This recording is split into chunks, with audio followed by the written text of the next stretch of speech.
there also have been these moments when Donald Trump has said, almost as an aside, that the media has been better behaved. And he sort of observed here and there that even some of the publications that were harder on him have eased up, at least in his mind. That's how he reads it.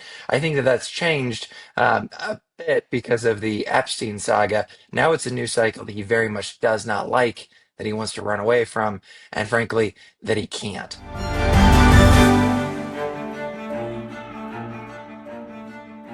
Hi, I'm Maddie, Hale, and welcome to the Trump Report. Today I've had Philip Wegmann from Real Clear Politics. He's a White House reporter on the show. We've spoken about Donald Trump's comments about Jeffrey Epstein. He speaks about how Epstein would steal women from the Mar-a-Lago spa in Florida. So those comments, what they mean. We speak about the fact that he's now commented on if he would pardon Ghislaine Maxwell. We also speak about another pardoning. A report is circulating that Trump is considering pardoning P. Diddy. So we speak all about that. We speak about this Epstein drama in the sense of how it's affected Donald Trump. The White House has admitted that, yeah, it has hurt him a little bit. And we also look into some polling, some YouGov polling that dives into Trump's approval rating. That's dropped a little bit, and the fact that some Americans believe that these tariffs will affect American consumers. So all that today on the Trump Report. You can watch us every day, Monday through Friday on Times Radio's YouTube, or you can stream us as a podcast, wherever you get your podcasts. Philip Wegmann, White House reporter for Real Clear Politics. Thank you so much for joining the Trump Report today. Of course. Let's get into, I guess, the more viral content happening out of Trump land, which is, of course, Trump speaking about Jeffrey Epstein to reporters on Air Force One on Tuesday. He claimed that Epstein used to take women working at the Mar-a-Lago spa in Florida. He mentioned Virginia Giuffre being one of the most famous victims of Epstein, who, of course, died by suicide in April. But Trump said that people that work in the spa have a great spa, one of the best spas in the world at Mar-a-Lago, and people were taken out of the spa, hired by him, in other words, gone. And other people would come and complain, this guy is taking people from the spa. I didn't know that. And then when I heard about it, I told him, listen, we don't want you taking our people, whether it was spa or no spa. I don't want him taking people. And he was fine. Then too long after that, he did it again. And I said, out of here. So, Phil, your reaction to that quote from Trump, he's obviously never mentioned that before, but I wonder if this is just a way to prove to the public that he was always anti-Epstein. It's quite a quote. I was surprised you didn't do the accent when Donald Trump was saying that. It did take us all by surprise. This is a quote that Donald Trump delivered on Air Force One while returning from the United Kingdom to the United States. It's a new wrinkle to his explanation for his ongoing relationship with Epstein. We knew that the two men knew each other for some time in the 90s and the early 2000s, but this explanation for why their relationship is soured is different from what we've heard previously. Previously, there were reports that the two of them were competing for the same oceanside property, that's the reason why the relationship sort of diminished when Donald Trump won that sort of real estate battle. But now Trump is saying that it was actually something more on brand for Mr. Epstein, and that is that Mr. Epstein was being a predator. We'll see if there's more reporting to corroborate this in the coming days and weeks. But it seems to sort of explain, or at least put Trump in a better light, where he's explaining to the public, why he cut things off. And of course, he's trying to refrain from speaking about it. And so this is, I guess, a way for him to say, no, I was always on the right side of history. But just when the reporter asked that on Air Force One, Phil, she, of course, was trying to get, answers out of him. And he basically said, look, where do you work? She said NBC. He said, oh, NBC, fake news. So I wanted to ask you, as someone working as a White House reporter, now, under the Biden administration, I know that the Biden was kept under lock and key from you guys, and you were unable to get direct questioning or even interviews from him. But with Trump, when he always calls out the media organizations, whether that's newspapers, old media, new media, do you find that hard to get transparency and answers from Donald Trump, or is when he calls out these organizations, is it just a way for him to kind of deflect?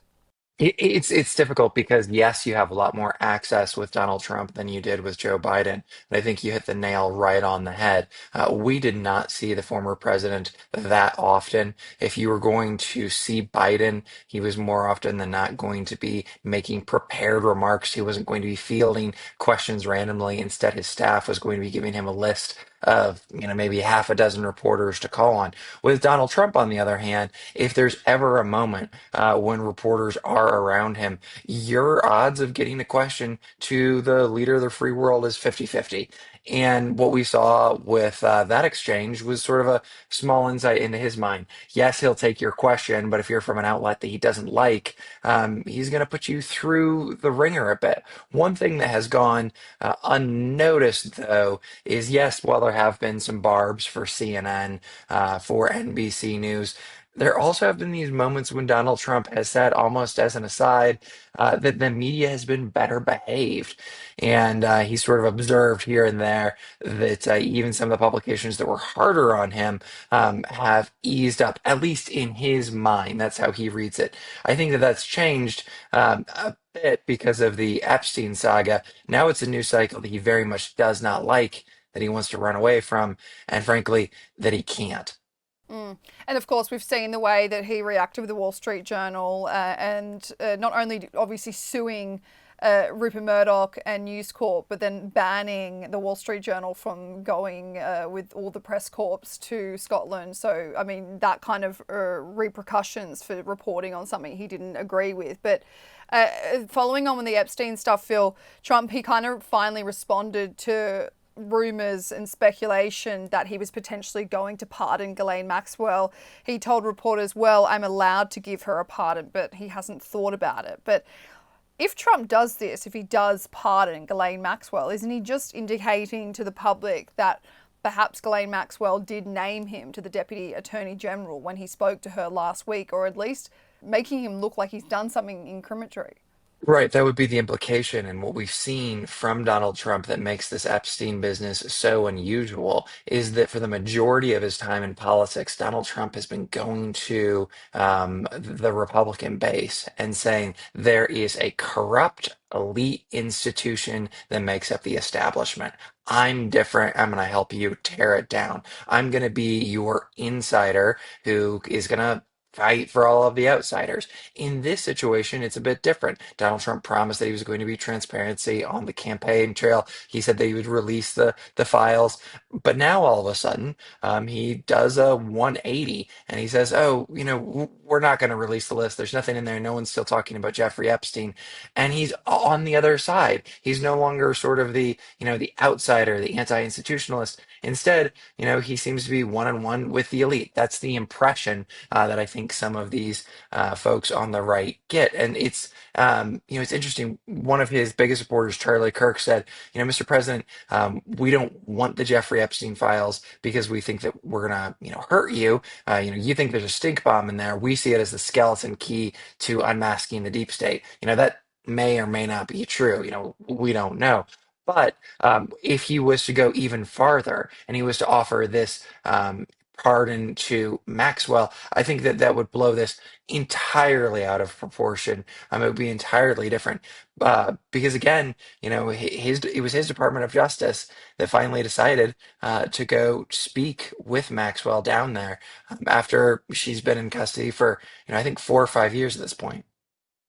Well, speaking of pardons, Phil, Deadline is reporting that a White House official has told them that Trump is seriously considering pardoning P. Diddy ahead of his sentencing. Now, for anyone watching or listening and wondering what the update is at, P. Diddy was found partially guilty in his trial in June. He's found guilty in 2 federal counts of transportation to engage in prostitution. He faces up to 10 to 20 years behind bars. But your reaction to this report from Deadline that Trump would be considering pardoning him? I think that Donald Trump is considering everything always at all times. I mean, he may not have come down on the question, but with P. Diddy, there's some pretty heinous crimes, and then beyond the courtroom, just the when with regards to public opinion, there's some pretty heinous actions. Donald Trump, above all else, is someone who understands how to figure out where the public is. He seeks out 80-20 issues where the majority is on his side. And maybe there's some senior administration official who told Deadline that he's considering it. But my strong suspicion here is that Donald Trump would see this as a loser and pass on this. And then again, it's Donald Trump. He could do anything. The Washington Post is reporting that the White House believes that the Epstein saga has died down and that they've got their MAGA base back on board, but also admitted that this drama has hurt the president. So, with all the president's denials, Phil, and his, I guess, trying to throw all these distractions and cards out there to his constituents, did it work? Do you think he's won them back over, or is it very much still front and center of their minds? The Wall Street Journal report, which said that Trump wrote that limerick to Epstein, that was very helpful for the White House's purposes because the Wall Street Journal, they didn't produce a photo of this, birthday commemoration. It was fertile ground for the White House to say, "Wait a minute, this is fake news." That's a fight that they're really good at having. I'm not certain, though, that that was what was needed to turn the page. His base still wants to see what's in these documents. They took this very, very seriously, and until they were in government, Kash Patel, Pam Bondi, Dan Bongino, they also took it very, very seriously. Things only changed once they had authority. And what we've seen generally is a sort of Streisand effect as Trump says, no, there's nothing there. Let's move past it. And then instead of, turning the page, he just amplifies focus. Now, Democrats who said nothing about Epstein for the 4 years of the Biden administration, they're hyper focused on this. His base hasn't lost interest. I think that, yes, he's able to sort of return to common ground where he says, this is fake news, fake narrative. But overall, I think there's still interest in this. We'll see how it comes down.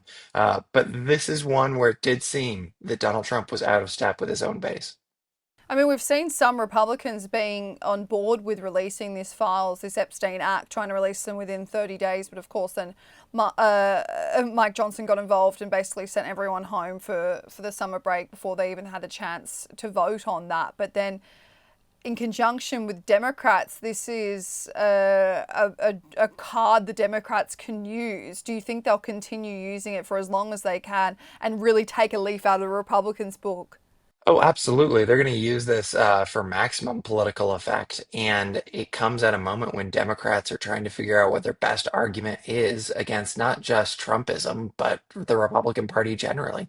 Democrats are, it's a meme, but they're in disarray. It's difficult to determine who the leader of that party is right now after Biden. And Epstein, this controversy may help them regain their footing, may help them make the argument that they're for the little guy in the short term. I don't think this is sort of the start of a political comeback, but it explains Donald Trump's frustration. He wants to talk about a good economy. He wants to talk about trade deals, about how there's no foreign wars abroad, and instead he's talking about Jeffrey Epstein, who he was close to now more than 20 years ago.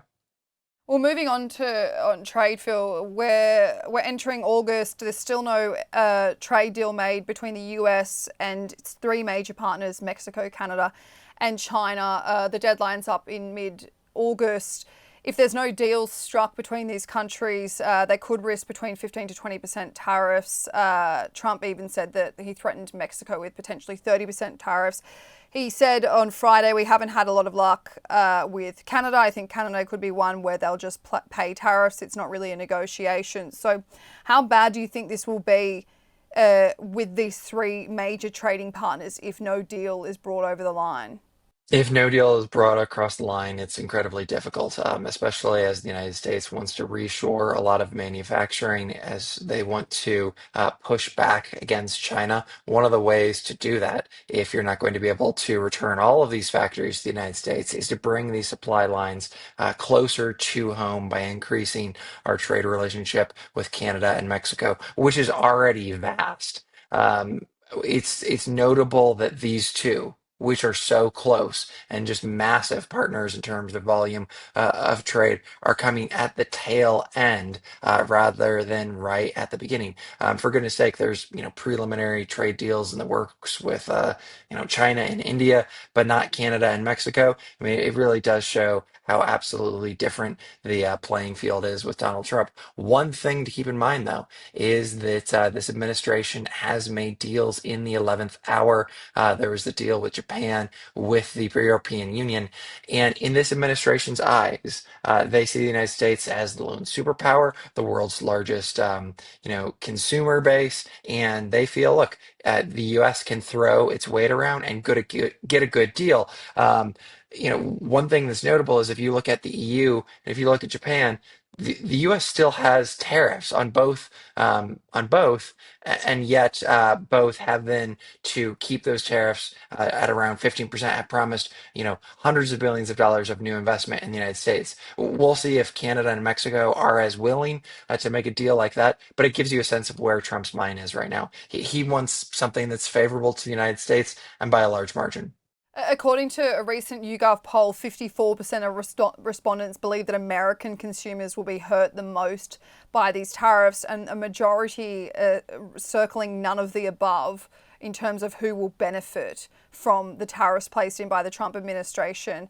43% believe that these will also increase prices in general in America. So, do you think the general consensus, Phil, in the US right now is that these economic tariffs and deals done by the Trump administration will hurt Americans first? Some of the economists that I was talking to earlier in the spring were telling me that there'd be a recession by the summer. We obviously haven't seen that just yet, but we're still pretty far downstream from the effects of tariffs. These things take time to kick in. We will see what the effect actually is. But public, they've already made up their own mind. They already believe that these are not winners for them. We'll see if this White House can change that perception. But that YouGov poll is got to be concerning, not just for the White House, but for Republicans in Congress who are trying to hold on to both of their majorities.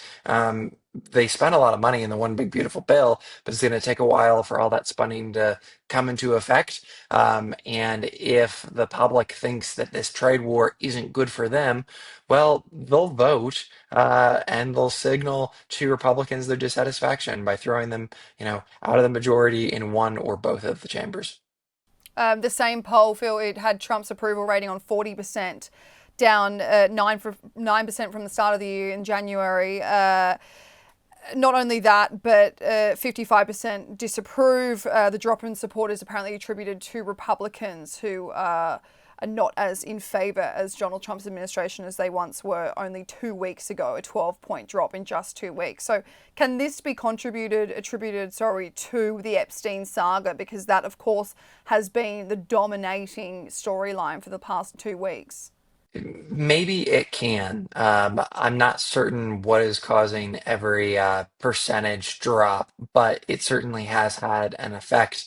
Those numbers that you mentioned, they're roughly in line with the Real Clear Politics average of Donald Trump's approval. We've seen him bounce back previously. The question here, though, is does he have a polling floor? Generally, there's a certain number which he's never going to go beneath because he has such a close hold on his supporters in the Republican Party. That base is very loyal to him. No power of hell, no scheme of man can really pluck them from his hand. But the question is, does Epstein change that? Does this trade war, if it leads to a recession, does that change that? Does general dissatisfaction really drive his approval rating lower? We'll have to see. Right now, though, Donald Trump, he's shown himself capable of bounces in the opinion polls, and I wouldn't hold my breath. I think that's possible again. Philip Wegmann from Real Clear Politics, thank you so much for joining the Trump Report. Thank you, Maddie.